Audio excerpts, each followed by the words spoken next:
The Last Word with Lawrence O'Donnell starts right now. Hey, Lawrence. Hey, Jen, we have a huge Trump defeat to report on tonight in the House of Representatives. The tariff vote went against Donald Trump. 6 Republicans joining the Democrats to vote against Donald Trump's tariffs in the House of Representatives tonight. That is a big one for Donald Trump. We're going to be covering that.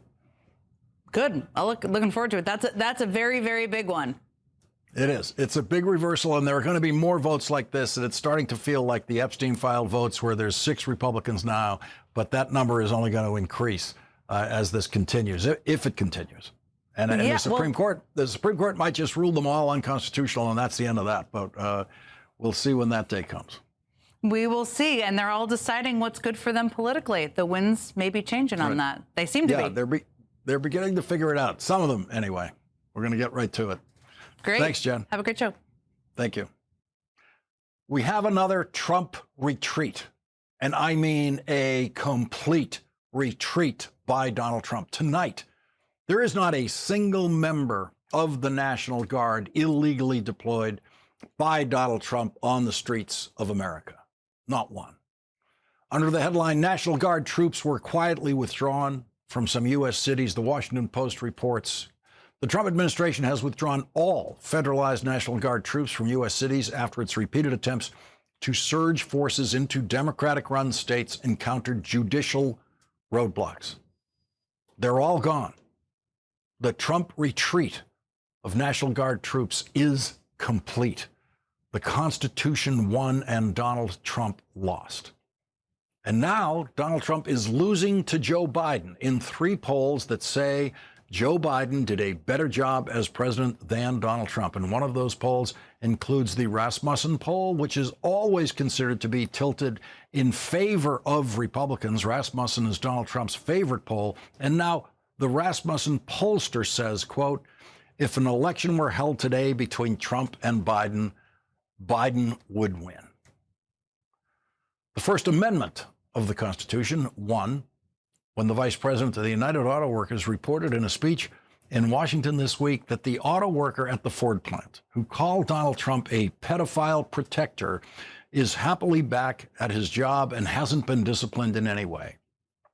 TJ Sabula, the 40-year-old auto worker, says he has no regrets for calling Donald Trump a pedophile protector. The Detroit News reports, quote, Trump responded by flashing his middle finger and twice mouthing F you at Sabula.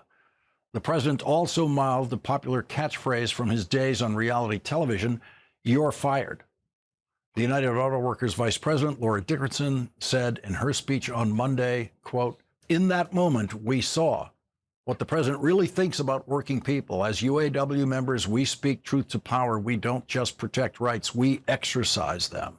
And the label pedophile protector took on new meaning yesterday for Donald Trump when someone he protected with a pardon was found guilty of multiple child sexual abuse charges.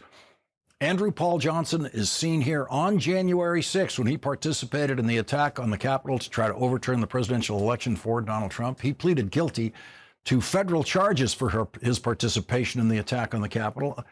And on his first day in office, Donald Trump pardoned Andrew Paul Johnson, who is now facing the possibility of life in prison in Florida for molesting an 11-year-old boy. Johnson used Donald Trump's pardon to try to keep the boy silent, saying that Donald Trump was going to give him $10 million. Donald Trump has publicly discussed compensating the people who committed crimes for him on January 6th, and Andrew Paul Johnson used that, saying that he would put the 11-year-old boy in his will after Donald Trump gave him $10 million. So there's a pedophile who Donald Trump protected with a pardon. A pedophile who has proudly called himself an American terrorist. And he really is. And he is a proud recipient of a Donald Trump pardon. Today, it was Attorney General Pamela Bondi's turn to play her role in the pedophile protector scheme that Donald Trump's Justice Department has been running by violating the law that requires the release to Congress of all of the Epstein files, with redactions only for any identifying information about the victims and survivors of Jeffrey Epstein's international sex trafficking and rape conspiracy. We've had exactly 2 attorneys general in the history of the United States convicted of crimes, both of them Republican attorneys general, both of them in service to the criminal Republican President Richard Nixon. Neither one of those attorneys general ever testified to Congress while blatantly and publicly violating the law, which is what Pamela Bondi did today.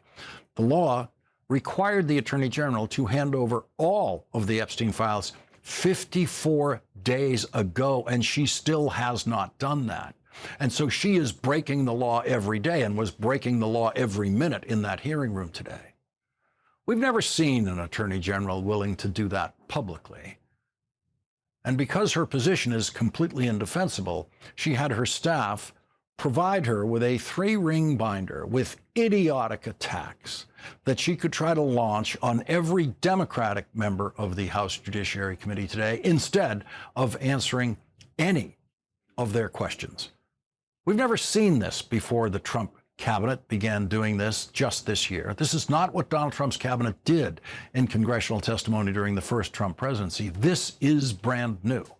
And this is the end of the congressional hearing as we knew it, involving cabinet members.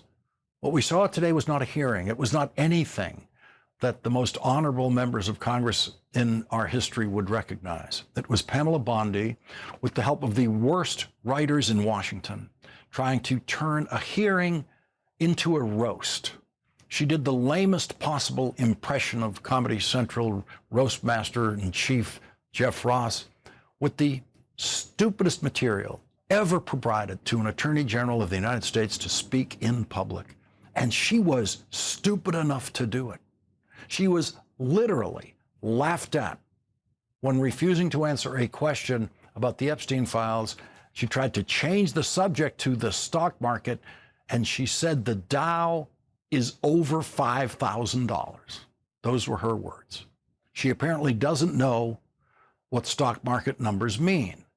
And when people laughed at her for saying the Dow Jones Industrial Average is over $50,000, she double underlined her ignorance by saying, "I don't know why you're laughing." Congressman Eric Swalwell presented clear and convincing proof beyond a reasonable doubt that Donald Trump's FBI director, Kashyap Patel, lied under oath and did it on video. Madam Attorney General, you acknowledged earlier to Mr. Johnson that President Trump was mentioned and the release countless times, you said, in the Epstein files. I just want to play a video, though, for you that I think speaks to the frustration that many of these victims have. Of times Trump's name appears in the files, so it could at least be 1,000 times. Is that right? The number is a total misleading factor. We have not released anyone's name in the Epstein files that has not been credible. Director, could it at least be 1,000 times? We have released every piece of legally permissible information. Okay, you can characterize the numbers however you want it. Claiming my time, Director. It sounds like if you don't know the number, it could at least be 1,000 times. It's not. It's not. Is it at least 500 times? No. Is it at least 100 times? No. Then what's the number? I don't know the number. We now know that the number is over 1 million times. Yes, 1 million. Donald Trump's name is in the Epstein files over 1 million times, according to Congressman Jamie Raskin, who has seen the so-called unredacted version of the files. And Kashyap Patel is guilty beyond a reasonable doubt of lying under oath about that. And during every presidency in the history of the FBI, except the Trump presidency, the FBI director would be forced to immediately resign once he was proved to have lied under oath, and he would be prosecuted.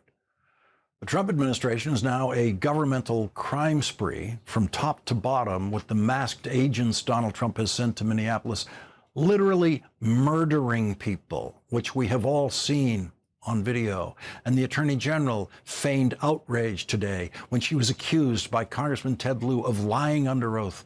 Congressman Lieu said, "I believe you just lied under oath." And Pamela Bondi said, "Don't you ever accuse me of a crime."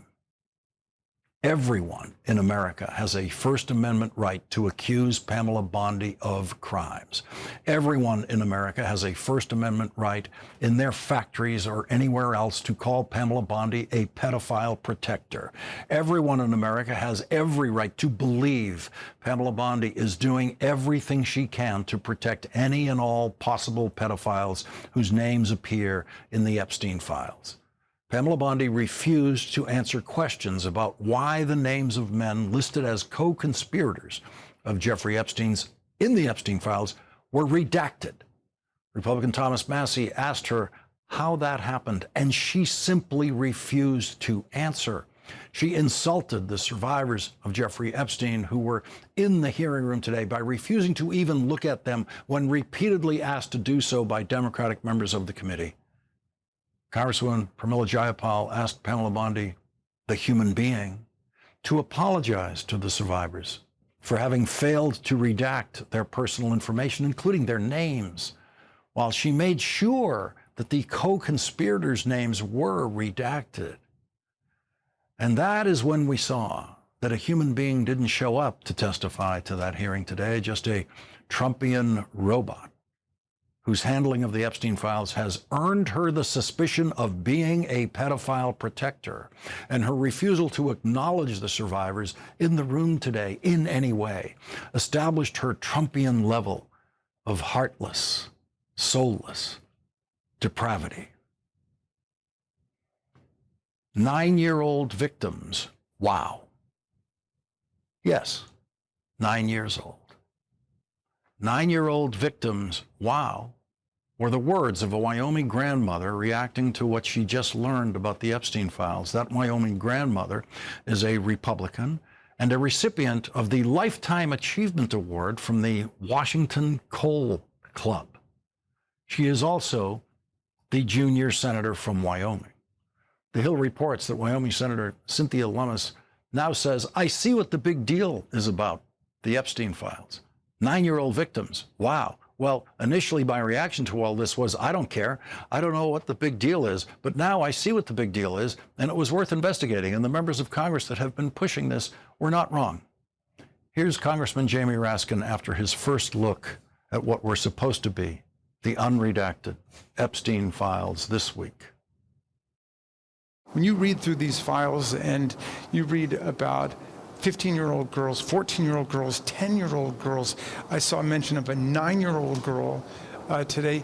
I mean, this is just preposterous and scandalous.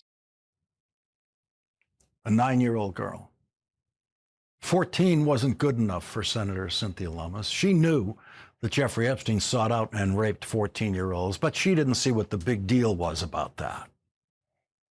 The Epstein files that Donald Trump has been trying to hide for over a year revealed a 9-year-old victim. Howard Lutnick is the cabinet member who makes other Trump cabinet members feel better about themselves. Howard Lutnick is the cabinet member other Trump cabinet members can make fun of and look down on because no one bows lower at the feet of Donald Trump than the publicly pathetic Howard Lutnick, who has now revealed himself to be a pathological liar.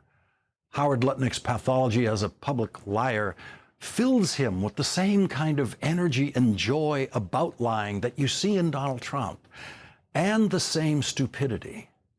In testimony to a subcommittee of the Senate Appropriations Committee yesterday, Howard Lutnick said that he did what everybody did when the Epstein files came out. He searched for his name. I didn't. I didn't search for my name.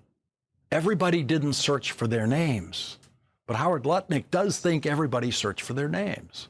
Howard Lutnick searched for his name because he knew he would be in there. But last year, he knew he'd be in the Epstein files when he told an entirely Trumpian lie on video on October 1st of last year about his very first encounter with his next-door neighbor, Jeffrey Epstein. So he gives me a tour in the living room, big living room. And then across from it is double doors. I assume it's the dining room. Yeah. And he opens the doors, and there's a massage table in the middle of the room. Ooh. And candles all around and stuff. So I ask very insightful, cutting questions. I say to him, massage table in the middle of your house? How often do you have a massage? And he says, every day. And then he gets weirdly close to me. Ooh. And he says, and the right kind of massage. Ooh. Now my wife is standing here. So she looks at me and I look at her and we say, I'm sorry, we have to go. And we left. And in the 6 or 8 steps it takes to get from his house to my house, my wife and I decided that I will never be in the room with that disgusting person ever again. So I was never in the room with him socially, for business, or for even philanthropy. If that guy was there, I wasn't going because he's gross.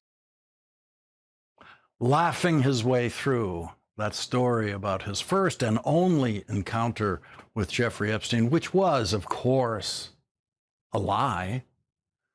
Now the Epstein files show that Howard Lutnick was lying about his relationship with Jeffrey Epstein. Of course he was lying. Howard Lutnick has not been accused of any criminal wrongdoing yet, but he has absolutely lied, pathologically lied, about his long relationship with Jeffrey Epstein, including going to Jeffrey Epstein's island. The New York Times reading of the Epstein files says that Howard Lutnick, quote, interacted with the sex offender Jeffrey Epstein regularly over at least 13 years while they lived next door to one another on Manhattan's Upper East Side. They invested in the same privately held company together, dealt with one another on neighborhood and philanthropic issues, and appear to have socialized in New York and the Caribbean.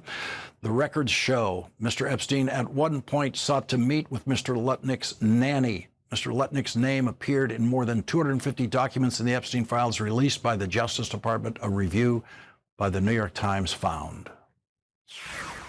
You led people to believe that you had cut off all contact with Jeffrey Epstein after the 2005 encounter you and your wife had in his apartment. But as I'm sure you know, the Epstein files show a very different record of interaction. Why do the Epstein files show you coordinating a meeting and planning a visit with Jeffrey Epstein on his private island in December 2012?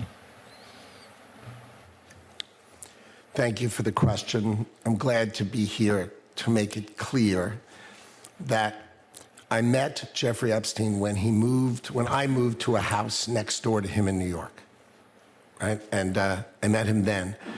Over the next 14 years, I met him 2 other times that I can recall, 2 times. And that is none for 6 years. So 6 years later, I met him. And then a year and a half after that, I met him, and never again. Probably the total, and you've seen all of these documents, of these millions and millions of documents, there may be 10 emails connecting me with him, probably about 10 emails connecting me with him over a 14-year period.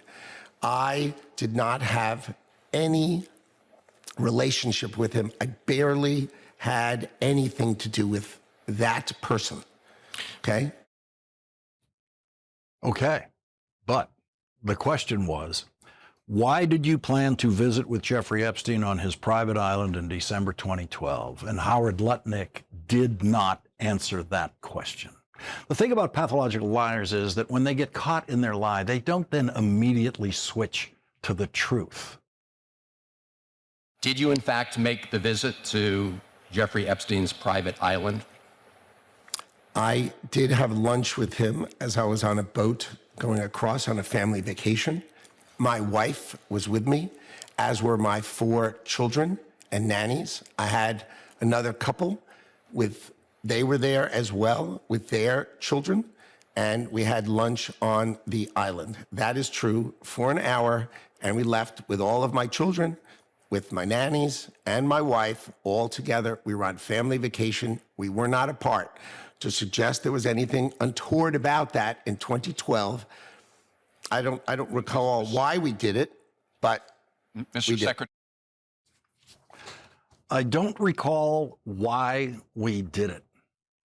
He has a very vivid memory of line-for-line dialogue of his encounter with Jeffrey Epstein that he was so proud of last year, and now he can't even recall why he turned his boat, had his captain turn his boat to Jeffrey Epstein's island, the complications of getting from that boat, that yacht, to the island. Launches had to be used to get them to the Jeffrey Epstein dock.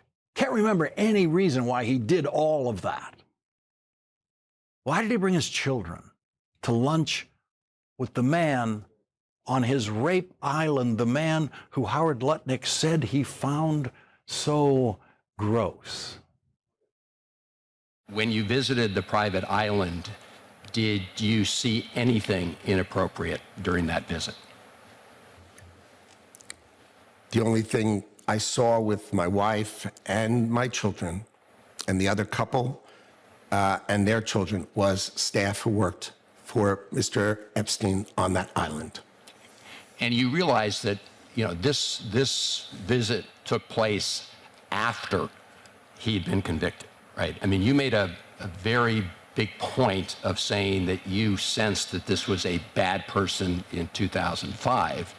And then, of course, in 2008, he was convicted of soliciting prostitution of a minor. And yet you went and had this trip and other interactions. So after Jeffrey Epstein was convicted of sex crimes, Howard Lutnick decided to bring his children and their nannies to have lunch with Jeffrey Epstein on Epstein Island. Howard Lutnick knew exactly what he was looking for in the Epstein files. There was, look, I looked through the millions of documents for my name, just like everybody else. No, not like everybody else. Just the friends of Jeffrey Epstein, like the lying Lutnick. There's also a reference to the fact that Epstein had expressed an interest in meeting your nanny. Do you know whether Jeffrey Epstein ever met with your nanny? No, I saw that. I had no idea what that was about. It had nothing to do with me. No as far as interaction I at know. all with him on that? No, as far as I know, no. Would you, Mr. Secretary, be willing to ensure that the file is complete to share with this committee and the Congress your own records, any records you have that relate to Jeffrey Epstein? I will surely talk about that. I hadn't thought about that. I have nothing to hide. Absolutely nothing. Howard Lutnick does have something to hide, and he hid it in that testimony. He wouldn't even say why he went to the island. Howard Lutnick is not going to turn over any of his records relating to Jeffrey Epstein. He's going to hide those records. What questions do you have about Lutnick's ties to Epstein, and should he come before Congress and testify? No, he should just resign. I mean, there are 3 people in Great Britain that have resigned in politics. The ambassador from Great Britain to the United States. The prince lost his title for less than what we've seen Howard Lutnick lie about. Congressman Ro Khanna revealed the names of very wealthy men that were redacted in the Epstein files for no legal reason other than to protect them. One of those men Congressman Khanna named is Sultan Ahmed bin Sulayem, who has a particularly horrific entry in the Epstein files in an email in which Jeffrey Epstein tells him, quote, "I loved the torture video." Donald Trump was in business with Sultan Ahmed bin Sulayem in 2007 to build a hotel in Dubai, a project that has recently been revived by Donald Trump and his sons. Have they seen the torture video?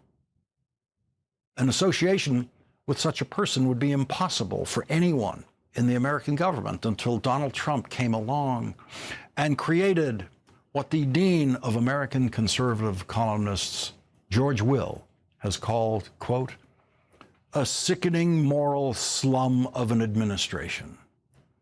That sickening moral slum was on display in the House Judiciary Committee today, with an Attorney General preening with juvenile pride at the violations of law she has committed for the sickening moral slumlord, Donald Trump. Senator Mark Kelly will join us next.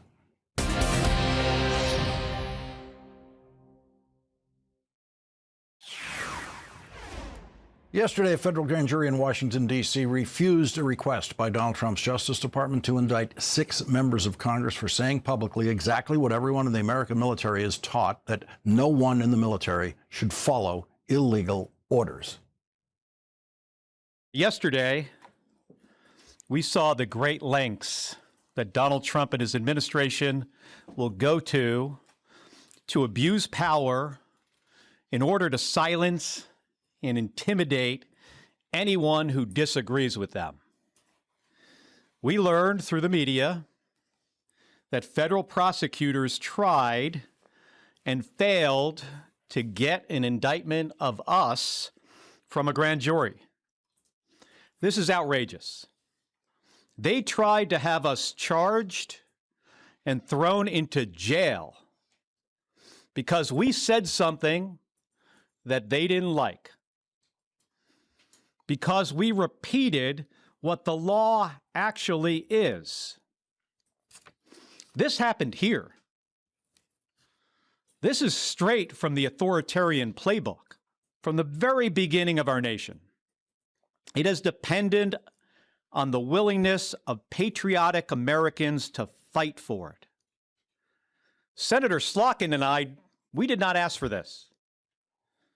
We're just the first through the breach. But you'll be damn sure that we are not going to back down.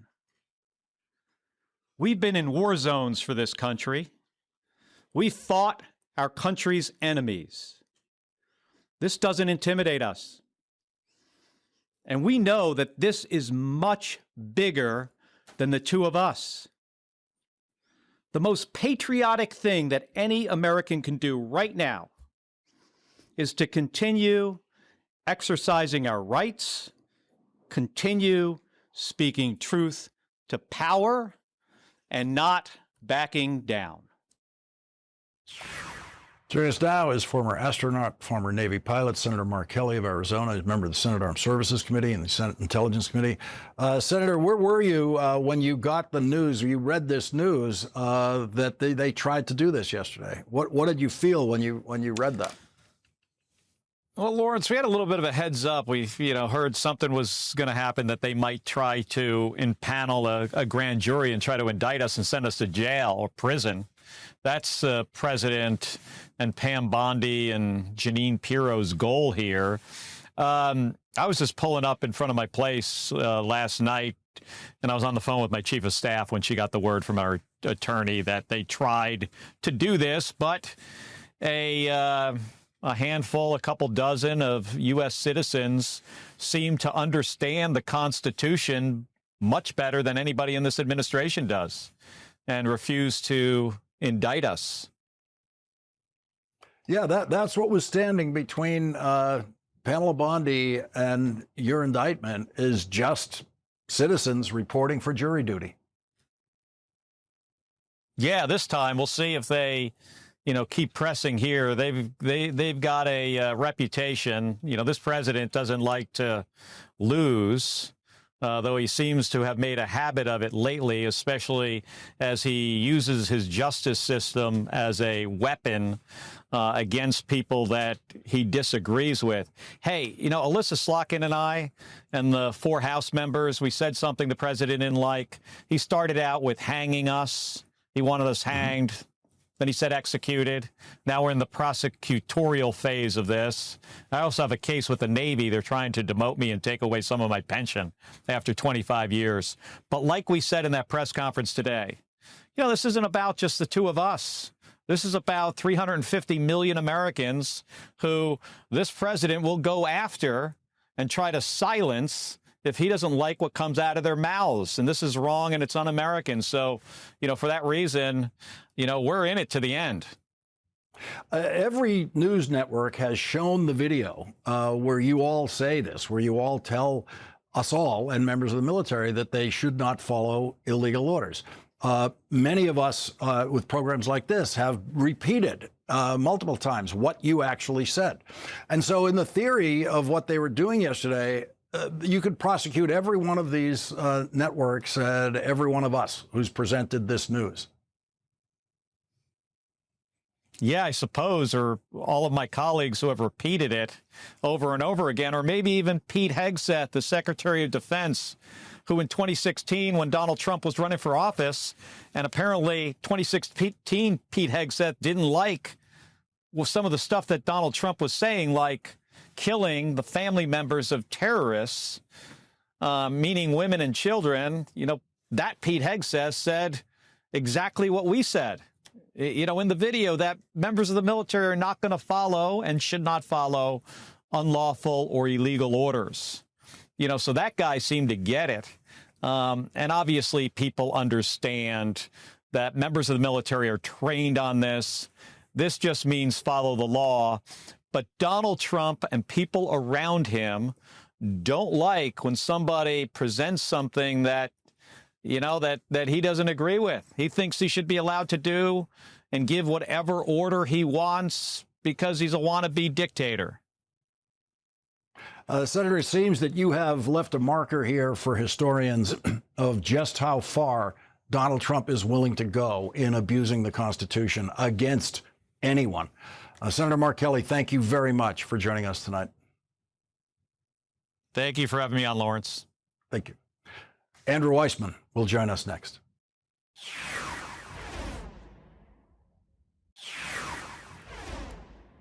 Joining us now is Andrew Weissmann, former FBI General Counsel and an MS Now legal analyst. And Andrew, we are seeing two things that were inconceivable in your career in the Justice Department: an attorney general going to a Judiciary Committee hearing and trying to turn it into a scene of Trumpian chaos filled with juvenile insults, and at the same time, ripping up the Constitution to charge 6 members of Congress with a crime for simply reciting the law. These things are remarkable, but it seems like this is where we are now. This is the new Trump Justice Department. Yes, and I think it even goes further than that, and it's hard to imagine. So one of the things I noticed in connection with her testimony today is that she seemed to pretty ostentatiously show notes that were handed to her by a staffer that indicated that the Department of Justice was monitoring what the members of Congress were looking at when they were allowed to see the at least partially unredacted Epstein files. And she had a list of what one of the members of Congress had actually looked at. So clearly sending a message to people that they have their eyes on them. And this is the same people who were upset that Jack Smith got a court order to look at near telephone records. So that's what they're saying. If you come see the Epstein files, we're going to look and monitor what you're doing. With connection with the interview you just had, I want to make sure people understand this is not just denigrating Senator McCain and his legacy. This is not just shouting in 2016, lock her up.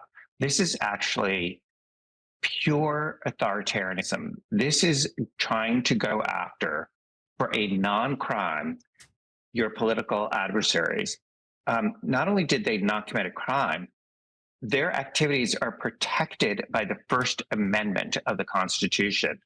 If this is, for people who are thinking, oh, this is hyperbole, we're not where we are, this is straight out of an authoritarian playbook. But for the grand jurors, that is exactly where we are. Well, what about that grand jury? Is that the end of it? No, unfortunately, it is not. You are allowed to go to other grand juries and keep doing this. How do we know that? One, it's the law, and two, we know that this administration has done that. They did that with Letitia James. Quite notably, it did not work because the reports are that not just one, but two separate grand jurors had said, no, we're not going to indict her.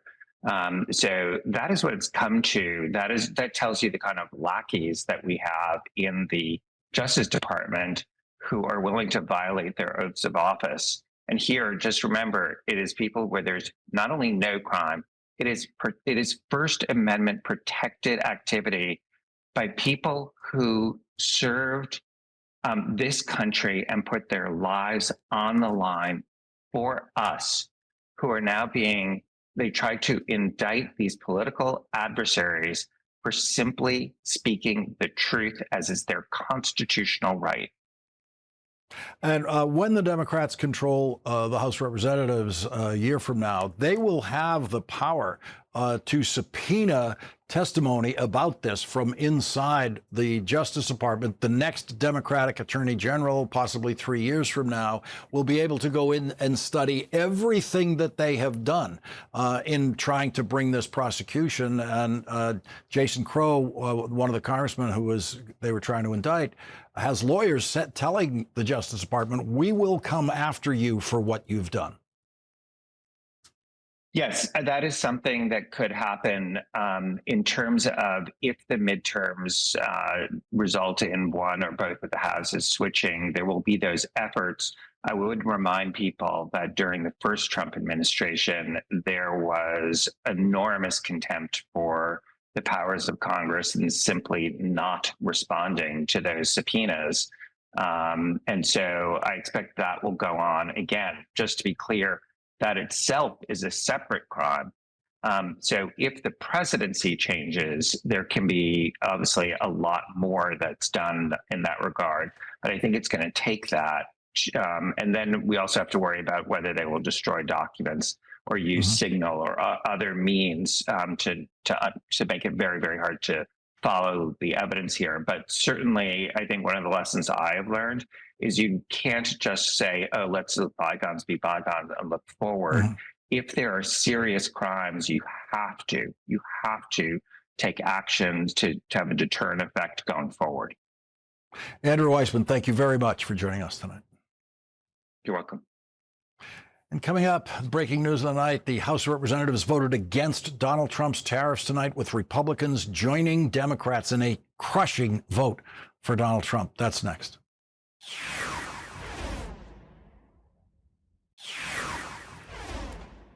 Donald Trump threatened Republicans about voting against his tariffs tonight, but the Trump threat did not work. On this vote, the yeas are 219 and the nays are 211. The joint resolution is passed. Without objection, the motion to reconsider is laid on the table.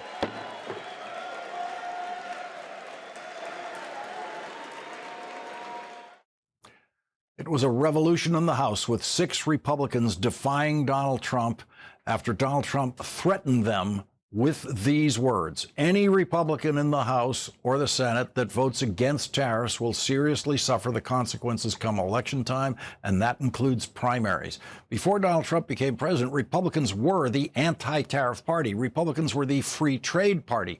But Donald Trump threatened them into a complete reversal on tariffs, every one of them, which are simply, and the tariffs, of course, are simply sales taxes paid by Americans and only by Americans, which is why Republicans used to oppose them. But tonight, Republicans have begun to find their way back to opposing sales taxes. Joining us now is Democratic Congressman Brendan Boyle of Pennsylvania. He's the top Democrat on the House Budget Committee and a member of the House Ways and Means Committee, which has jurisdiction over tariffs. The president does not. Congressman Boyle, you got the Democrats plus 6 Republicans, and Donald Trump lost a big one tonight. Yeah, and Lawrence, this is now, by my count, the 5th major vote in the House of Representatives that Donald Trump has lost over the last 3 months. In fact, in the minority, Democrats have passed more major pieces of legislation over the last few months than Republicans have, even though they are ostensibly in the majority. So it's just one more sign that Donald Trump's power grip on this House Republican caucus is slowly but surely slipping.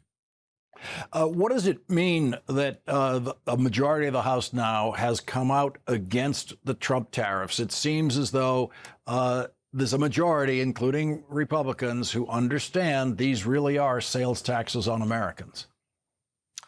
Yeah, you're exactly right. And of course, one other group that believes that as well, the American people, by a pretty overwhelming margin in all the polls that I've seen on this issue, literally more than 2-to-1, the American people oppose these tariffs because they're the ones who are paying the price. They know that on average, according to the Yale Budget Lab, the average American household has paid $1,700 more in the past year for the cost of goods, specifically because of Trump's tariffs. Let's not forget what the head of the Federal Reserve, a Republican appointed by Donald Trump, has said. The reason why we see interest rates higher than what they otherwise should be is because of the damage that tariffs have done, and they are entirely the fault of Donald Trump. And the Republicans who are moving on this are simply moving back to what their positions were before Donald Trump. Yeah, that's exactly right. You know, I mean, it really is interesting. The first half of the 20th century, the Republican Party is basically an isolationist and even pro-tariff party. But from the Eisenhower years on up until Donald Trump, it was a free trade party and very much an internationalist party. Donald Trump has returned us to the Republican Party of 100 years ago, which was deeply anti-immigrant and nativist, for tariffs and isolationist. All things that Donald Trump has brought the Republican Party to. What happened the first time in that story 100 years ago? We had the Great Depression, we had World War II, and we saw a massive Democratic majority in the 1930s through the 1960s. This defiance of Donald Trump, it's exactly like the Epstein files vote defiance. Donald Trump was threatening every Republican not to vote for release of the Epstein files until it just became overwhelming and Donald Trump had to surrender. By the way, I talked about the 5 major votes now that have happened in the last few months in the House in which Donald Trump has lost. The Epstein discharge petition was the first of those. What I think you and I talked about at the time is this could become a leading indicator that this was going to be repeated more and more. And sure enough, we have seen that happen. And I will also predict that over the next 8 to 9 months, we will see it more and more as we get closer to the November elections. Congressman Brendan Boyle, thank you very much for joining us tonight. Thank you. We'll be right back. Congressman Brendan Boyle gets tonight's last word.